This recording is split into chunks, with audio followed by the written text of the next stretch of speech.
Alrighty, guys. Can you see me? It's dark out here. It's 2 in the morning right now. Get off work a little late, and it's hard for me to sleep right after working. Yeah, you can't really see me, so I'm just gonna take that down. But I want to talk. Somebody asked a question about why I think MULN is going to $20, and I want to give a reason about that. And $20 is definitely going to be the minimum, people. So the best way to think about this is to think about the potential of a short squeeze. Now, GME was a special short squeeze because they didn't dilute any shares on the way up. Ryan Cohen didn't dilute. But MULN is a special short squeeze for another reason. I'm about to get into that. But MULN most mirrors closest to AMC. And I want to show you what that looks like. So ultimately, AMC was a dilution war from January all the way to May 20th. And the week after the May 20th week was when it went from $12 all the way to $72. I believe it was 6 trading days. And what's significant about that is it was $12 a share at 450 million shares that were outstanding, and it was like 98% was retail owned. So that basically means the market cap was $5.4 billion.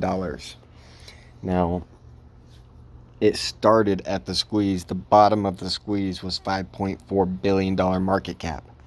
Now it went to 72. And if we do 72 and the float increased to 500 million shares during the squeeze. So it went up to $36 billion market cap. So it went from a $5 billion market cap to a $36 billion market cap. Okay? Now, people in AMC, like there were people selling on the way up. There was dilution on the way up. There was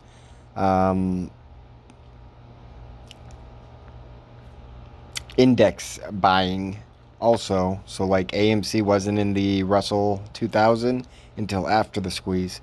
And so basically when people sold, they took those shares and they threw them in the index.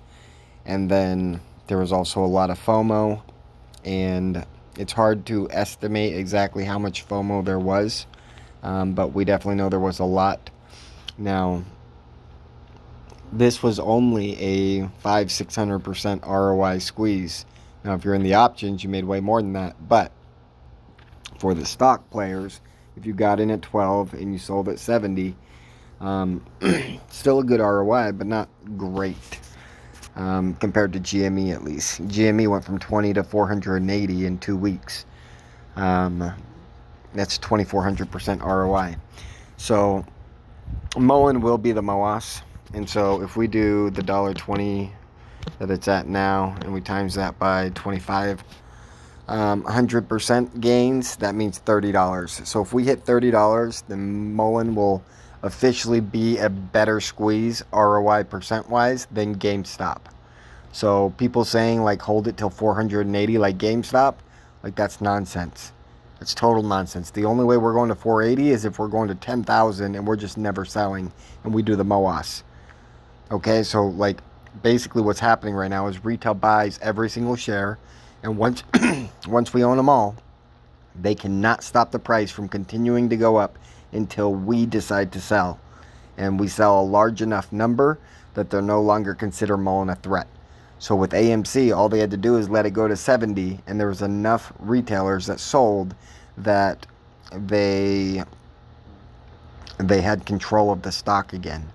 And for another month, it went to 72, it dropped to 50, went up to 60, dropped back down to 30, and then went back to 50, dropped back down to 30, and then went up to 40, and then just slowly declined from there. And so basically they got a lot of people to sell at 72, had enough shares to control the stock, and then they did a lot of volatility until a bunch of people sold, and AMC was no longer a viable play. And so with MULN, if we're at $1.25 right now, and we times that by we're gonna be, let's just say 500 million shares. So that's gonna be a $625 million market cap instead of AMC, which was $5.4 billion market cap. So here's another thing to consider. Like when I was in AMC, like after January, I didn't even know about AMC or GameStop in January. I didn't get in until both of them until February. And basically February 1st to February 14th, they crashed GME down from $4.80 to $40, and they crashed AMC from $20 all the way down to $5. I had 10,000 shares of AMC at $5.50 average, and 1,000 GME shares at, I think it was a $55 average. And the point is that 72 that hit, there's a lot of people just like me that had $5 averages, $6 averages, $7 averages, $8 averages. So like when you see that 72, there's actually a lot of people that were making 1,000% gains, 1,200% gains, and it wasn't just that 12 to 72. Most people got in way sooner than that.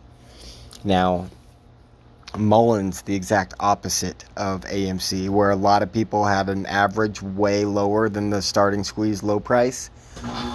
With MULN, the average person that bought, if you just look at the dilution and you look at the dilution numbers and you see how many shares were bought at what price, the average retailer is in at $2 to $2.50 on an average share. And so if you're in at $2 to $2.50 an average share, like nobody sat through all this pain and watched all this garbage go down for 100% gains. Nobody did for 200% gains. And so what I'm getting at is that even if FOMO comes in, there will be no, like if retail doesn't sell anything, the price is going to accelerate in a massive pace that you can't imagine.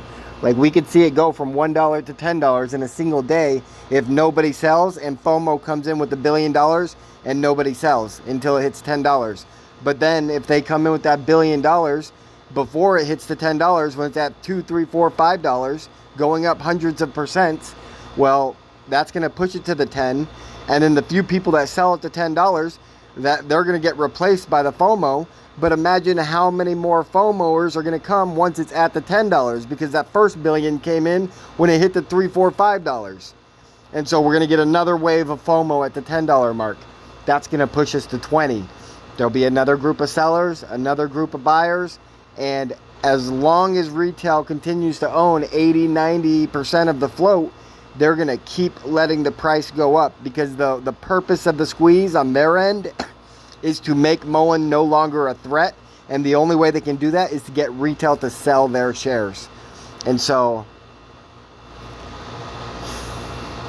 MULN is just in a very, very unique spot. Again, $30, and we beat the GME squeeze. And so, I mean, $30 and we can call it the MOAS. But, I mean, there's no reason it couldn't go to $1,000 a share if we were all on the same page. The only reason I'm not saying that it's going to go to $1,000 a share is because there's not enough people following me. If I had maybe 50,000 to 100,000 followers and they are all liking my videos and telling me that they're going to hold in diamond hand, like I might be speaking a different tune. But that's not what we got here. And people are greedy. So, and when I say greedy, I just mean people take profits. I don't mean that in a bad way. But, yeah, so I'm going to let it go to 20. I'm going to take out some profits, and then I'm going to take some money and buy some puts. And then I'm still going to have some calls. I'll probably roll them out to a higher strike. And I'm expecting 30 or 40. And I'm going to play both sides. And I'm going to play the volatility. and try to make as much money as I can off this squeeze. Yeah, I mean, I hope that, I hope that explains why MULN is a different type of short squeeze than AMC was, and why you should expect incredible more gains than AMC ever got.